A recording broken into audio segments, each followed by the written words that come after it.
The Domesday Book. 20 years after the Battle of Hastings, William the Conqueror decided to discover who really owned all the land in England. This was basically so he could work out who owed him taxes. The Domesday Book was basically a big list of who owned what in England. William I used it to calculate how much to tax people, so clearly some people weren't very happy with about this. It was written in 1086 and asked questions like, how many slaves and freemen are there in your manor? How much is your manor worth? It even recorded things like how many animals you had on your land. It showed how efficient the Normans were compared to the Saxons who ruled before them. The Domesday Book gives a pretty good picture of a life in the country. The overall population was around 1.5 million people, and 90 to 95% of people lived in rural areas. Villages were small, around 300 to 1,500 people. There were often one or two manors in village where a lord or baron lived. Peasants lived in the villages were mostly villeins.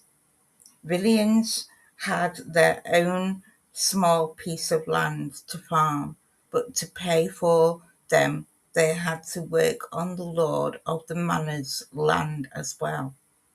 A system like this, where you pay for land with work that's not money, is called a feudal system.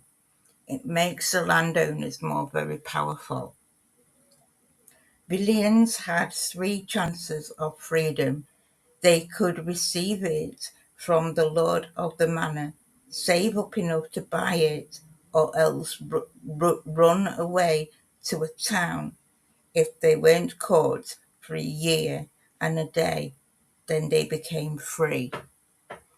Only 100 towns were included in the Domesday Book.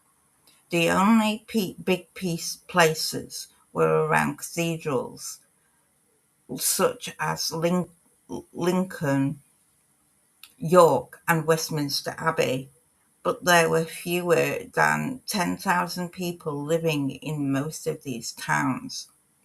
Towns developed around travelling and meeting points such as crossroads or river crossings. Towns attracted villagers and merchants to trade. Craftsmen and merchants formed guilds to protect the quality of their work. Wealthy towns built large defensive walls. Successful towns gained charters setting out the rights of townspeople. Those were awarded by the lord or bought from the king. The big towns had huge impressive cathedrals like Westminster Abbey, but the Normans also built lots of churches in the small towns and villages.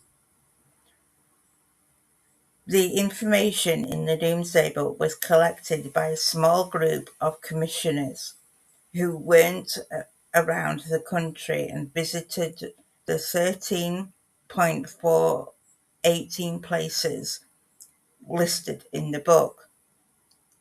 It was then taken back to London and written up neatly by just one monk.